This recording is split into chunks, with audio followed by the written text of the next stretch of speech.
Oh shit, इस गाड़ी को भी अभी खराब होना था। ये कहकर छवि मदद मांगने के लिए गाड़ी से बाहर खड़ी हो गई। इसी बीच वहाँ कुछ मुस्टंडे घूमते हुए आए। अरे ओ हरिया, देख तो कितना सही आइटम है। अरे हाँ हाँ, चलो वहाँ चलते हैं। क्या हुआ मैडम जी? भैया मेरी गाड़ी खराब हो गई है। क्या मैडम जी, सैया कहने की उम्र में तुम भैया कह रही हो? अरे मैडम, गाड़ी में क्या रखा है? मेरे साथ बैठो, मैं तुम्हें घर तक छोड़ दूंगा। नहीं नहीं, मुझे नहीं जाना कहीं भी, तुम लोग जाओ। छवि के कहने पर दोनों में से कोई नहीं माना और लगातार उसे परेशान करने लगे। इसी बीच अभिमन्यु वहाँ से गुजरने लगा। अभिमन्यु एक फौजी था। अभिमन्यु ने दोनों ही मुस्टंडों को वहाँ से भगा दिया। थैंक यू सर, मेरी गाड़ी खराब हो गई। रुको मैं देखता हूँ। ये लो, हो गया सही, एक प्लग निकल गया था। Thank you so much sir. अरे it's okay. By the way, मैं छवि, और आप? हाय, मैं मेजर अभिमन्यु सिंह। आप कहाँ जा रहे हैं? मैं बस माल रोड तक जा रहा था। मैं भी वहीं जा रही थी, आइए मैं आपको ड्रॉप कर देती हूँ। छवि ने अभिमन्यु को माल रोड पर छोड़ दिया। अभिमन्यु कश्मीर में अपनी ड्यूटी के दौरान आया था। वहाँ पर उसकी मुलाकात छवि से हुई, जिसके बाद दोनों काफी अच्छे दोस्त बन गए। धीरे धीरे समय बीत रहा था। छवि और अभिमन्यु की दोस्ती भी प्यार में बदल रही थी। छवि अभिमन्यु को प्यार से अभी बुलाती थी। एक दिन छवि अभी के साथ उसके घर पर थी। कल का दिन बहुत खास है। कल हमारी मिलिट्री के 20 जवान दिल्ली जाएंगे। देखते हैं, अगर पॉसिबल हुआ तो शायद मैं भी जाऊं।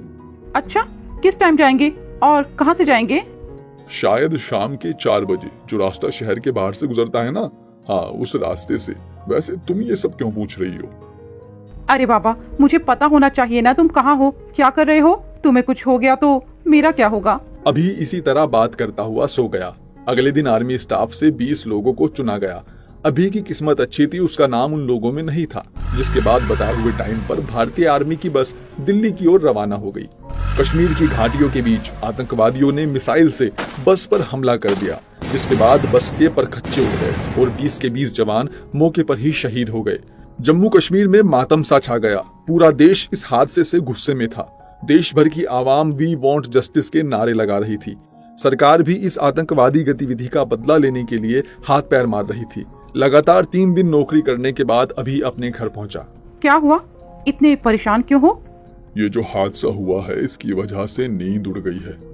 समझ नहीं आता हमारी जानकारियां आतंकवादियों तक पहुंचाता कौन है। मीडिया ने सबको बताया था कि बस नेशनल हाईवे से जाएगी, लेकिन उन्हें ये कैसे पता चला कि हम लोकल शहर के रास्ते से बस लेकर जाएंगे। कोई तो है जो आस्तीन का सांप बना बैठा है। मैं उसे पकड़ कर रहूंगा। बस करो मेजर साहब, जिसे पकड़ना है सुबह पकड़ना। अभी आराम से सो जाओ, आंखों में नींद भरी हुई है। छवि और अभी आराम से बिस्तर पर सो गए। कुछ देर बाद छवि उठी। उसने अभिमन्यु का कंप्यूटर ऑन किया और अपना पेन ड्राइव लगाकर इंडियन आर्मी का काफी सारा डाटा पेन ड्राइव में कॉपी कर लिया। इसके बाद उसने किसी को फोन किया। काम हो गया है, कल अब्दुल मार्केट में मिलना। तभी वहाँ अभिमन्यु आ गया। क्या हुआ छवि, इतनी रात में यहाँ क्या कर रही हो?